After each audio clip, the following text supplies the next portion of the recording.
Hello everyone, welcome to Akar Education. So today we are going to see a demo lecture on Vedic mathematics. So आज का जो lecture है इसमें आपको मैं बताऊंगा कि आप मुझे कोई भी डेट दे दीजिए और वो डेट पे कौन सा दिन था वो एग्जैक्टली आपको मैं बता दूंगा orally without any complex calculations we can say. तो स्टार्ट करते हैं। यहाँ पे मैंने दो एग्जांपल्स लिखे हैं 25 मार्च 1935 एंड 15 अगस्त 1947। तो ये जो दो दिन है उन पे कौन सा डे था ये मैं आपको बताने जा रहा हूँ। तो देखिए, सबसे पहले तो आपको क्या करना है कि जो ईयर है उसके लास्ट दो डिजिट्स कंसिडर करने हैं। उसके बाद जो डेट था वो आपको कंसिडर करना है। उसके बाद अब यहाँ पे देखेंगे तो ये जो है ये की है। तो बेसिकली 100 सालों के लिए अगर कोई भी डेट 1901 टू 2000 तक आने वाला है तो उसके लिए सिर्फ एक ही की का जरूरत है। मतलब 100 सालों में कोई भी डेट आने दो, मैं सिर्फ ये नंबर्स से बता पाऊंगा। तो ये जो नीचे लिखा है वो बेसिकली मंथ है और मंथ को डिनोट करता हुआ एक नंबर है। अब ये याद कैसे रखते हैं उसका भी ट्रिक है, वो मैं आपको कभी और बताऊंगा। तो मार्च है, इसके लिए मार्च का नंबर है 4, तो इसलिए मैंने यहाँ पे लिख लिया 4। और 1901 से 1901 से 1935 के बीच में कितने लीप ईयर्स आते हैं? तो हमें पता है कि 4 साल में एक लीप ईयर आता है।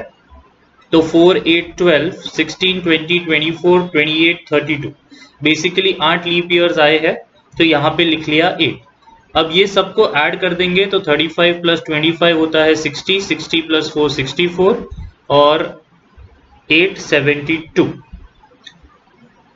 तो हमें आंसर मिल गया है 72। आप 72 को 7 से डिवाइड करेंगे तो आपको रिमाइंडर मिलेगा 2। करेक्ट है, क्योंकि 7 10 70, हमें तो सिर्फ रिमाइंडर से इंटरेस्ट है जो कि 2 मिला है। तो आपको सिर्फ यहाँ पे चेक करना है कि 2 किससे करस्पॉन्ड कर रहा है। तो मंडे से करस्पॉन्ड कर रहा है। इसका मतलब एज सिंपल एज दैट 25 मार्च 1935 को मंडे था। स्टार्टिंग में देखेंगे, पहला एग्जांपल देखेंगे तो कॉम्प्लिकेट लगेगा, लेकिन ऐसे 2-3 करोगे तो आपको समझ में आ जाएगा कि ये तो बहुत इजी है। Let us take another example. मान लेते हैं ये वाला 15 अगस्त 1947। तो लास्ट दो डिजिट्स है 47, डेट है 15, अगस्त जो है उसका करस्पॉन्डिंग नंबर है 3 और 47 जो है तो इसका मतलब 11 लीप ईयर्स 1901 से 1947 के बीच में आए थे। इसे सब ऐड कर देते हैं। 47 प्लस 15 होता है 62, 62 प्लस 3 है 65 और 65 प्लस 11 है 76। अब 76 को अगर मैं 7 से डिवाइड करूंगा तो मुझे क्वोशंट मिलेगा 10 और रिमाइंडर मिलेगा 6। मुझे रिमाइंडर में इंटरेस्ट है और 6 जो है वो फ्राइडे से करस्पॉन्ड कर रहा है। इसका मतलब 15 अगस्त 1947 जिस दिन हमें इंडिपेंडेंस मिला था वो फ्राइडे था। आप चाहिए तो इसे गूगल पे चेक कर सकते हैं, आपको डेट एकदम परफेक्ट मिलेगा। Let us take a random example. मान लेते हैं 23 मार्च ले लेते हैं हम और ईयर ले लेते हैं 1991 फॉर एग्जांपल। तो 23 मार्च 1991 को सबसे पहले तो 91, फिर 23, फिर मार्च के लिए करस्पॉन्डिंग जो डिजिट है वो 4 है और फाइनली लीप ईयर। तो 80 तक 20 लीप ईयर, फिर 84 पे 21, 88 पे 22, मतलब 22 लीप ईयर्स हो चुके हैं। तो इसको ऐड करेंगे 91 प्लस 23 हो जाएगा 94, 104 114, 114 प्लस 4 इज 118 एंड 118 इज 120, 140। तो 140 को अगर 7 से डिवाइड करेंगे तो यहाँ पे तो आपको रिमाइंडर 0 मिलने वाला है और 0 जो है वो करस्पॉन्ड कर रहा है सैटरडे को। तो इसका मतलब 23 मार्च 1991 को सैटरडे था। तो आई होप आपको ये ट्रिक अच्छा लगा है।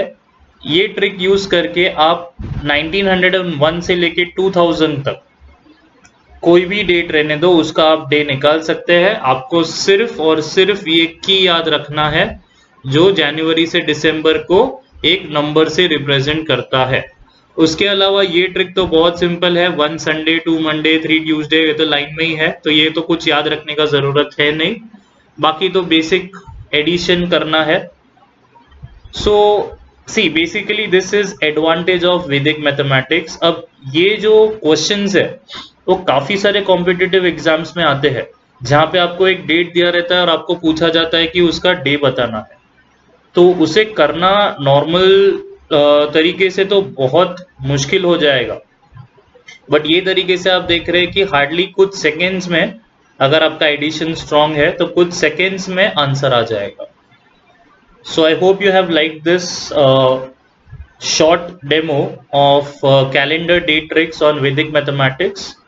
Along with this, we take an entire course on Vedic mathematics. तो अगर आपको इंटरेस्ट है ये कोर्स करने में, या आपके कोई फैमिली मेम्बर्स है, रिलेटिव्स है, फ्रेंड्स है जिनको वैदिक मैथमेटिक्स सीखना है, तो please contact us. We have branches at various places in Mumbai. It's in Vasai, Borivali, Mira Road. So do let me know if you're interested to learn Vedic mathematics. Normally, two type of people.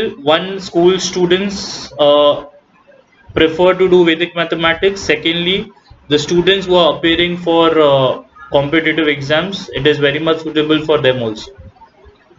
Thank you. Take care.